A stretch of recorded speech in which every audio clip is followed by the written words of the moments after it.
What's up everyone, John Rettinger from TechnoBuffalo here, and today Microsoft endowed the Xbox 360 with a brand new update, bringing with it some UI tweaks, but also some pretty cool new features. So I'm going to go ahead and show you what the biggest new features are, and I'll talk to you about some of the smaller ones. Let's go ahead and get started.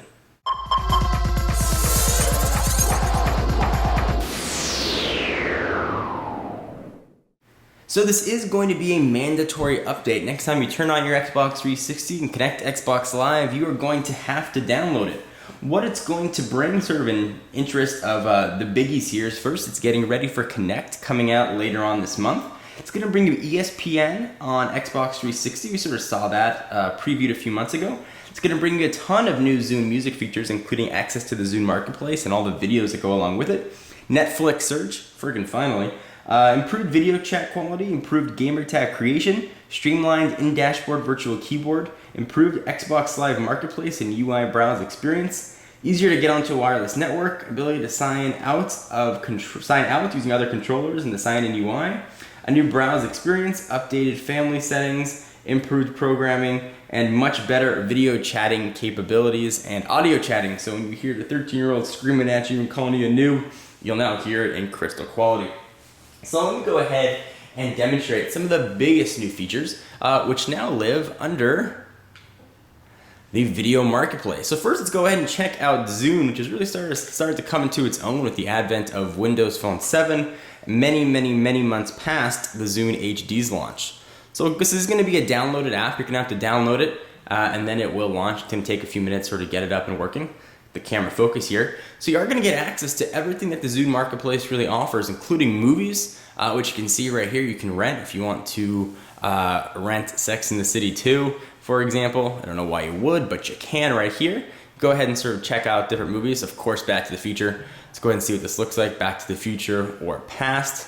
It's going to tell you a little bit about the movie and then give you an option sort of for renting Back to the Future. Go ahead and sort of pull up a ton of different choices that are similar. So here's the whole trilogy. I'm going to show you what this looks like. And things do load not as fast as they do on something like Neflix, but you can sort of preview it here. You can go ahead and rent it or stream it depending on what you like. And you just have to have a Zune Pass in order to do this. So go ahead and go back. Sort of continue the tour here. So you get movies, you're also going to get TV shows. Similar principle, just sort of TV shows. And there's a decent amount of networks here, so you can sort of watch some recent episode of Fringe, get your Mythbusters on, Real Housewives of Somewhere in the World, The Boy Who Cried Werewolf. There's a ton of different choices here. You're going to go through and explore it. Music search is kind of cool too. You can now really use your Xbox 360 to be a more music central hub in your home. So you can stream all kinds of music. You can download whatever you want through the Zune Marketplace. If you don't know, it's a subscription service, so you pay a monthly fee and you can download anything that you want. Search, pretty obvious. And you also have access to movie trailers, some independent videos. You can have a Zune party if you want. Kind of lame, but you have the option.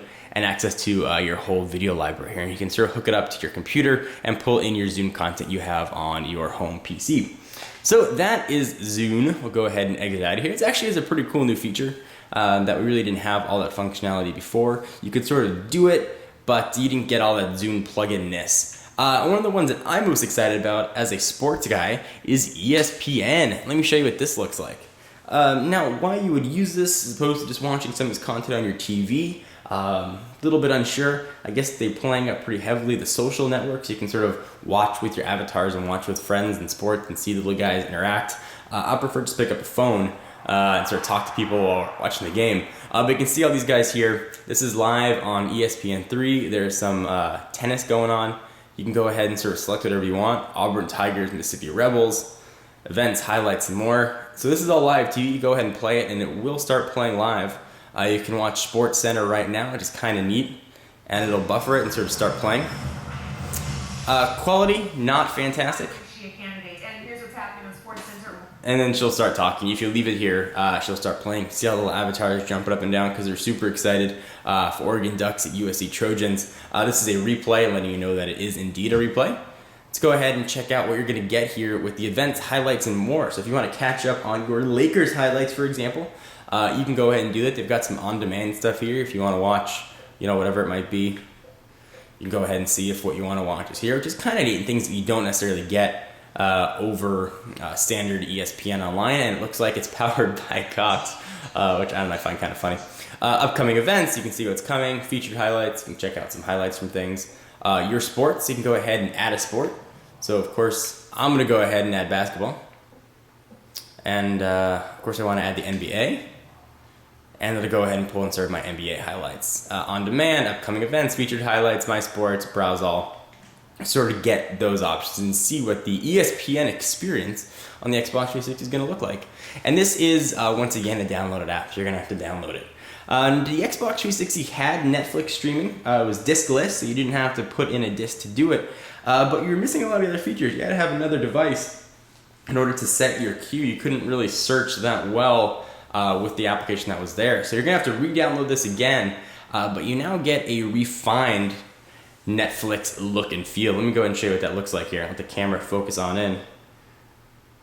Netflix, and it's loading. You see, sort of that's the new loading screen, those two little circles going around.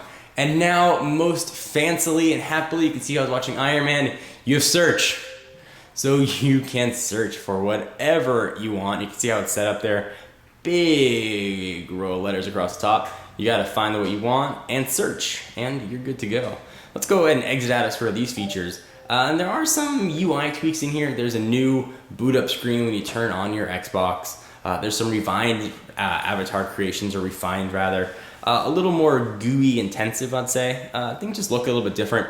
Getting ready for Connect. You can go ahead and see what different options are here. Some music marketplace, here's Zune, Last.fm, and sort of the rest of the stuff that is all advertising you probably will never look at. My friends, you can see sort of where your friends are again. Inside Xbox, nothing really new here. My community, kind of the same. You get the Video Connect channel getting ready to go. Facebook, which I probably would never use. Twitter's here as well. Probably never use as well because I don't have a keyboard. Welcome. And that's about it. This is much more of an evolutionary upgrade than revolutionary. When we first saw this entirely new interface and we got rid of sort of the old blades. It's welcome. Certainly it adds new features, which no one's going to complain about. It doesn't take away any features you might have liked. You just have the option of whether or not to use some of the new things as well, making the Xbox 360 an even better value than it already was. So I'm curious what you guys have to say. Are you excited about this update? Do you not care? Are you pissed you're forced to update and you want to jailbreak this thing? I want to know what you guys have to say. I'm John Rettinger from TechnoBuffalo, and I'll see you in the next video. I'm a poet.